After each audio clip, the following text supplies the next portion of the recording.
Subsidy में leakage रोकने के लिए वित्त मंत्री ने 2012 से डायरेक्ट सब्सिडी देने का ऐलान किया है, मगर क्या इसे लागू करना आसान होगा?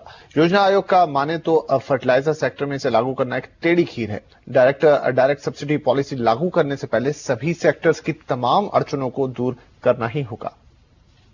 A task force headed by Sri Nandan Nilekani has been set up to work out the modalities for the proposed systems of direct transfer of subsidy for kerosene, LPG and fertilizers.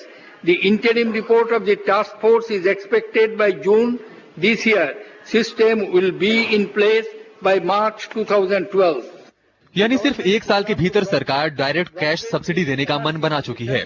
लेकिन योजना आयोग के उपाध्यक्ष खुद मानते हैं कि खासकर फर्टिलाइजर सेक्टर में डायरेक्ट कैश सब्सिडी लागू करने का काम काफी पेचीदा है, इसीलिए वो पहले इस फार्मूले को केरोसिन में आजमाना चाहते हैं। The most important thing is really converting the kerosene subsidy to cash, because that's very easy to design, and I think Nandan has said that he's working on it.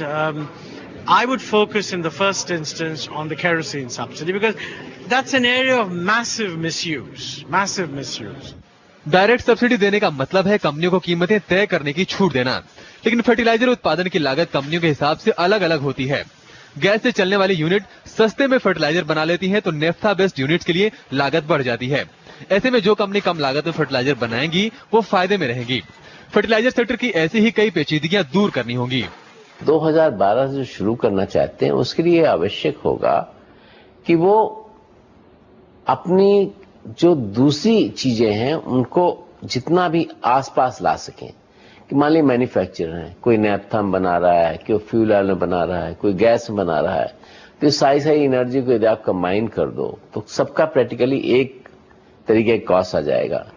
हालांकि कैश सब्सिडी का formula Nandan Nilekani की अगुवाई में बने task force की report के आधार पर तय किया जाएगा, लेकिन इतना तो तय है कि सरकार इसकी शुरुआत केरोसिन से करेगी और फर्टिलाइजर की बारी सबसे आखिर में आएगी। तब तक फर्टिलाइजर कंपनियों को सीधे सब्सिडी देने के अलावा कोई चारा नहीं है। लक्ष्मण रॉय, दिल्ली।